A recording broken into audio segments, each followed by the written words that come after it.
خان صاحب کی آواز جو ہے، جو نظریہ ہے، وہ پاکستان کے عوام کا نظریہ ہے. کہیں بھی بستے ہو اس نظریے کو اجاگر کرنا آپ کا فرض ہے اور آپ کے گھر وقت.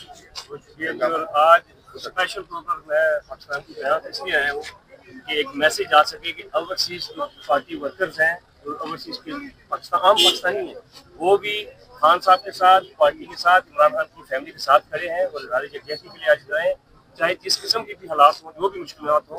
انشاءاللہ جب تک خان صاحب کو رہائی نہیں مل جاتی ہم اپنی کوشش جاری رکھیں گے. اور تمام اوورسیز پاکستانی یہ میسج بھیجنا چاہتے ہیں کہ آپ کے ساتھ ہیں اور ان کے دل آپ کے ساتھ ہیں.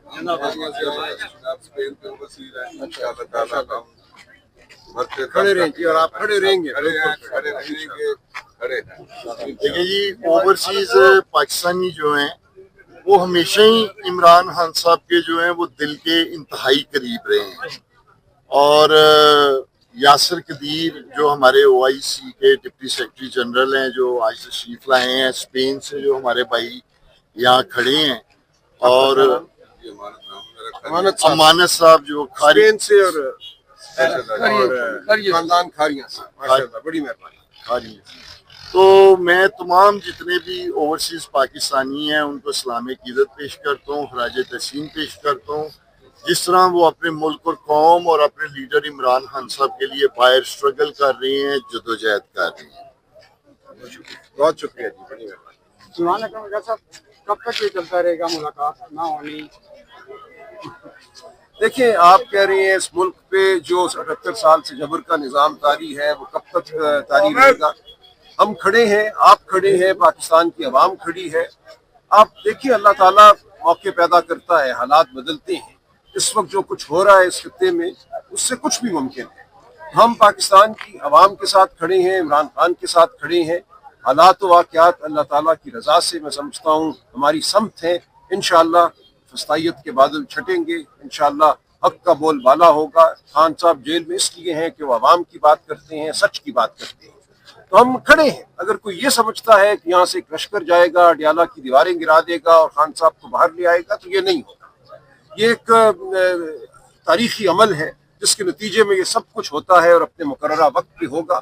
انقلاب آتے ہیں، پاکستان میں بھی ضرور انقلاب آئے گا اور ایک بڑا انقلاب آئے گا، ہر گلی میں، ہر گاؤں میں، ہر کوچے میں. اور آپ دیکھیں گے کہ ہم جس محکومیت کا 78 سال سے شکار ہیں وہ محکومیت ختم ہوگی. یہی عمران خان کی حقیقی آزادی ہے جس کے لیے ہم کھڑے ہیں، ہم جدوجہد کر رہے ہیں. تو آپ حوصلہ رکھیے، اس میں کوئی پریشان ہونے کی بات نہیں ہے.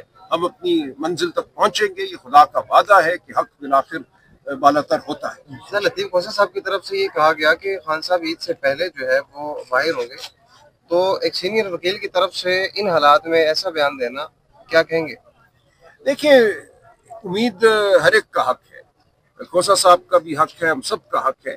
ہم امید کا دامن کبھی نہیں چھوڑتے. اگر قانونی حوالے سے دیکھا جائے تو کوئی وجہ نہیں کہ خان صاحب رہا نہ ہو جائیں. انہیں کل رہا ہونا چاہیے، انہیں آج رہا ہو جانا چاہیے. ان کے خلاف کوئی ایسا مقدمہ نہیں ہے، کوئی ایسی سزا نہیں ہے جو لغو نہ ہو. تو بالکل ان کا یہ کہنا ٹھیک ہے کہ ان کو عید سے پہلے رہا ہونا چاہیے. ہم یہ توقع کرتے ہیں، ہم یہ امید کرتے ہیں.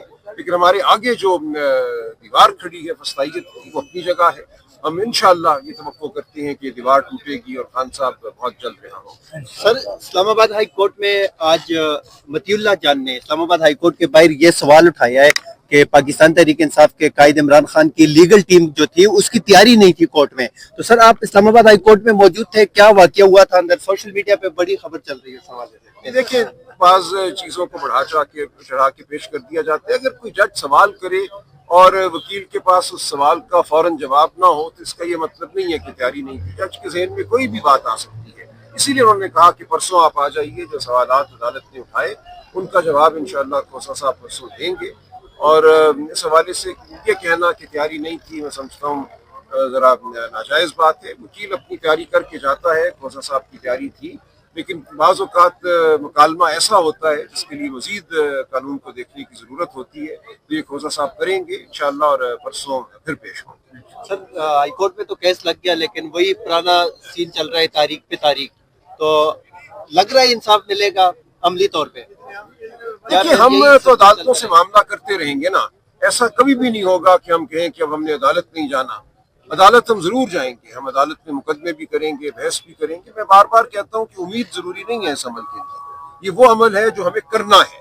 یہ ہمارا فرض ہے, یہی طریقہ ہے. ہم اسی قانونی اور آئینی عمل کے نفاذ کے لیے اور اس کی بحالی کے لیے لڑ رہے ہیں. ہم چاہتے ہیں کہ عدالتیں آزاد ہوں, ہم چاہتے ہیں کہ آئین اور قانون کا بول بالا ہو, تو یہ ہم کرتے رہیں گے.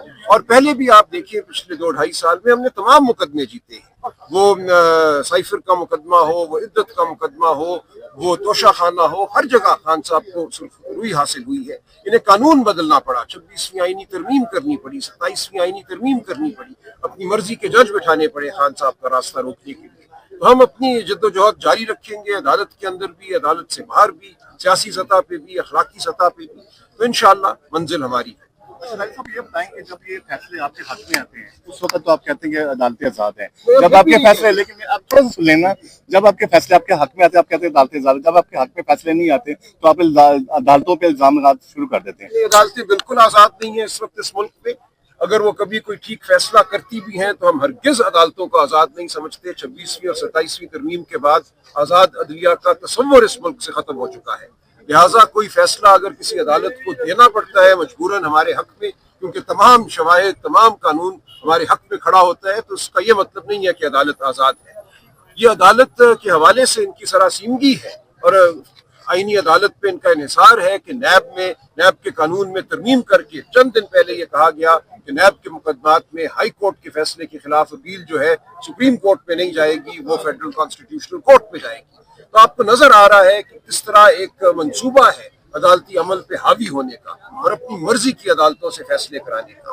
ایسے میں ہم ہرگز نہیں کہہ سکتے کہ پاکستان کا عدالتی نظام آزاد ہے. آپ نہیں سمجھتے کہ جس نے یہ قانون سازی بھی کی ہے اس کا چینج ہونے میں کوئی ٹائم نہیں لگتا, انہیں پہ یہی قانون بھی لاگو ہوگا, ہر چیزیں یہی ہوں. لوگ یہ نہیں سوچتے نا, لوگ گڑھا کھودتے ہیں کسی اور کے لیے اور ہمیشہ اس میں خود گرتے ہیں بلاخر. ایسا ہی ہوگا آئندہ بھی. لیکن ہمارا یہ تہیہ ہے کہ ہم نے بدلے نہیں لینے. جب وقت بدلے گا اور انصاف کا بول بالا ہوگا, ہم عدالتوں کو آزاد کریں گے, ہم قانون وہ بنائیں گے جو اخلاقیات کے معیار پہ پورا اترے, جو واقعتاً عوام کو انصاف دے سکے. عدالتوں پہ الزامات لگاتے ہیں, دوسری طرف الزام نہیں لگا رہے, دیکھیں کوئی الزام نہیں ہے, اس کو الزام نہیں کہتے. ہم 26ویں اور 27ویں ترمیم کو کہہ رہے ہیں کہ یہ آزاد عدلیہ کے لیے ایک حملہ ہے. ہم عدالت پہ الزام نہیں لگا رہے. الزام ایک اور بات ہوتی ہے کہ آپ ایک شخص کو کہیں کہ یہ شخص بنا ہوا ہے. ہم پورے نظام کو کہہ رہے ہیں کہ 26ویں اور 27ویں ترمیم کے بعد یہ نظام جو ہے اب آزاد نہیں رہا. تو یہ ایک حقیقت ہے, لیکن ہم عدالتوں کو چھوڑ نہیں سکتے نا. جو بھی نظام ہے, جتنا بھی برا ہے, ہم نے اس نظام کو بہتر بنانے کی کوشش کرنی ہے, اور عدالت جانا ایک حق ہے. عدالت کو چھوڑ کر کیا راستہ رہتا ہے, وہ راستہ بھی ہم اپنائیں گے. وہ سیاسی عمل ہے, سیاسی عمل ہو رہا ہے, لیکن عدالتوں کو ہم کبھی بھی نہیں چھوڑیں گے. عدالتوں کو چھوڑنا جو ہے یہ کہنا ہے کہ ہم نے عدالتوں کے سامنے گھٹنے ٹیک دیے. جو ایک نظام ہے محکوم عدلیہ کا, اس کو ہم نے مان لیا. ہم اس عدلیہ کو بھی دکھائیں گے سچائی کیا ہے. اس عدلیہ کے سامنے بھی ہم سچ رکھیں گے, ہم شواہد رکھیں گے, ہم قانون رکھیں گے. لیکن اگر ایک مروب عدلیہ پھر بھی انصاف نہ کرے تو عوام کی عدالت پہ مقدمہ بالکل واضح ہو جائے گا. عدلیہ کہاں کھڑی ہے, انصاف کہاں کھڑا ہے, شواہد کہاں کھڑے ہیں, اور سیاسی عمل کہاں کھڑا ہے. تو ہم ان تمام تضادات کو سامنے لاتے رہیں گے, یہ ہمارا فرض ہے.